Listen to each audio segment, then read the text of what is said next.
Warning, bicycle directly ahead. Stop and proceed with caution. Today, I'm turning a simple camera into a real AI assistant using DeepSeek V4 in the RDK X5. And what it can do for visually impaired people is honestly insane. Imagine walking outside, but you can't see anything. Now, imagine your camera doesn't just detect objects, motorcycle, person, but it actually talks like a human and guides you. Warning, person and motorcycle ahead. People on both sides nearby. This is version 2 of my AI vision system, but this time it's not just detecting objects, it's understanding the world, thinking about what actually matters, and speaking like a real human assistant. Stop. Someone is directly in front of you. Person on your left, further away. With DeepSeek, it reduces confusion, it prioritizes danger, it gives actionable guidance. Watch out for a bicycle right in front. Motorcycle ahead. It feels like a real assistant, not a machine. Instead of overwhelming the user with noise, it gives one clear instruction at a time.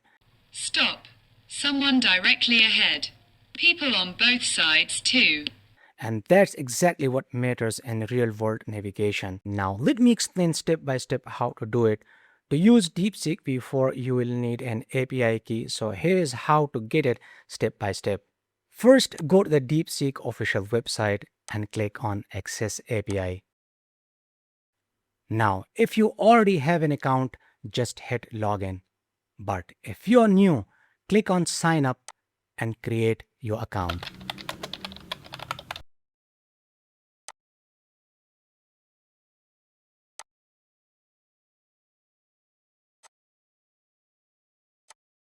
Paste the verification code and press the Sign Up button to continue.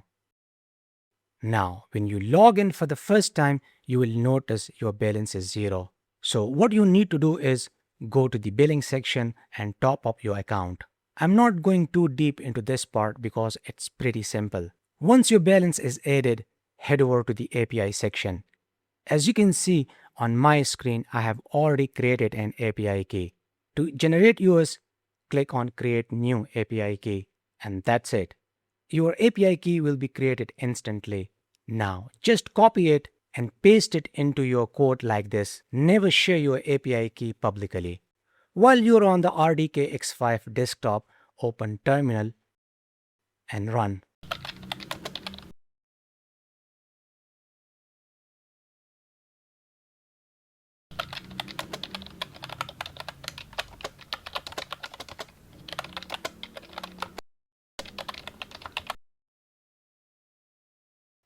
That's it, no heavy setup. Now let's talk about the magic part. Number 1, scene collection. We take detected objects and convert them into structured data.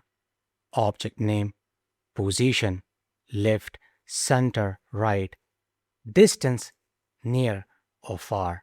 Number 2, prompt engineering. This is the most important part. We send this prompt to DeepSeek.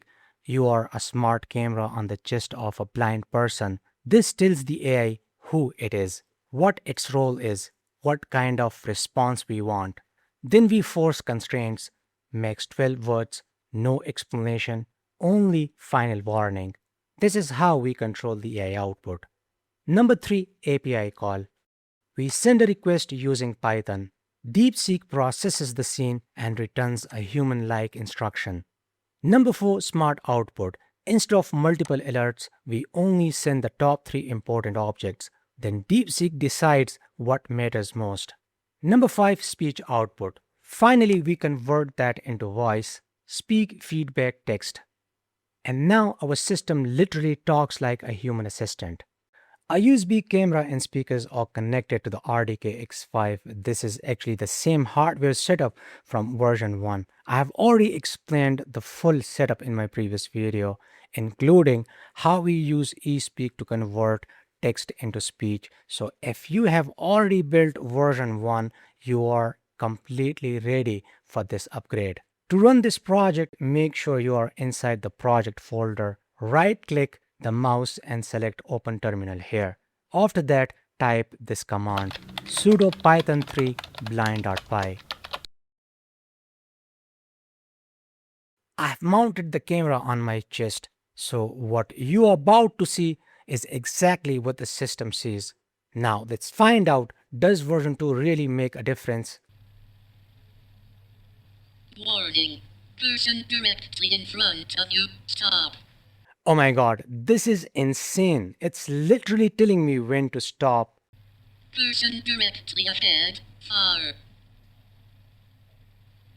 Person directly in front of you. Stop and wait. When to move, and where the danger is. Warning. Person on your left. Far away. Step carefully straight ahead. This feels like having a real assistant walking with you. Person ahead. Far. Someone to your right. Also far. There is just one thing in version 2 that I still didn't like: the voice. I was using eSpeak and honestly it sounds too robotic. Watch out. Person directly ahead and another person further in front. And when you are building something for real world use, especially for visually impaired users, the voice isn't a small detail, it's everything. It needs to feel natural, clear, easy to trust. So instead of sticking with eSpeak, I switched to Google text to speech. Now the system doesn't just think like a human, it actually sounds like one too. Before using it, just run.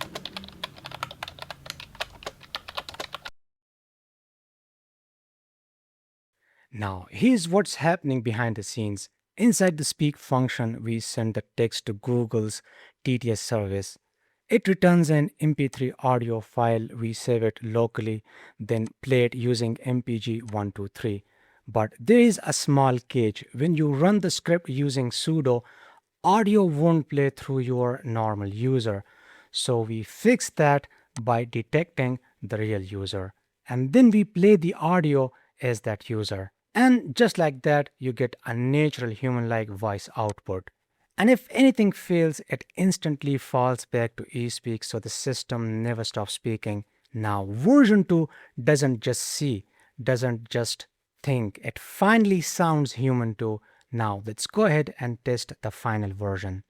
Warning, person and motorcycle ahead. People on both sides nearby. Person ahead, far. 2 people to your right, also far. Warning, motorcycle and person ahead. Stay clear. Warning, 2 people ahead, 1 close on your right. This is actually insane. You can hear it thinking in real time, analyzing the scene, and then giving a clear human-like instruction instead of just random object names. Warning, motorcycle directly ahead, with 2 people further in front. Watch out for the motorcycle and person ahead. People nearby on both sides.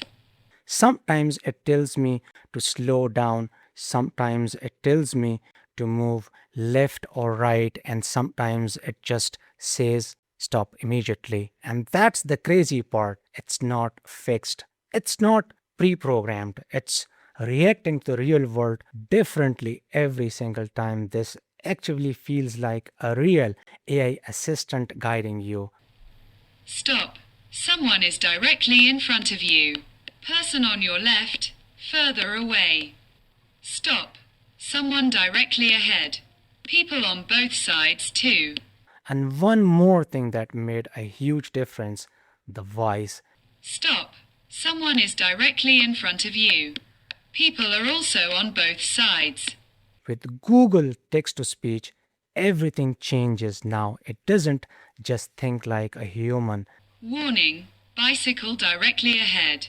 Stop and proceed with caution. It actually sounds like one too. Watch out for a bicycle right ahead, then a motorcycle beyond. And if we talk about cost, I did a lot of testing. And as you can see, it's actually very low, which means I can keep building more projects like this without worrying too much about budget. And that opens up a lot of possibilities. So now I'm thinking, what should I build next using DeepSeek V4 and the RDK X5? What do you want to see next? Drop your ideas in the comments. After all these tests, I'm honestly impressed. The way DeepSeek V4 works with the RDK X5 turns a simple detection system into something much smarter. It feels more natural, more helpful, more human, and that's exactly what we were aiming for. I've been using the RDK X5 in a lot of recent projects, and every time it proves how powerful and flexible it really is. If you are into AI, computer vision, or real world smart systems, you should definitely try it out. So that's all for now. Support me on Patreon for more videos. I hope you liked today's episode. Like and share this video with your friends. See you in the next episode, and thanks for watching.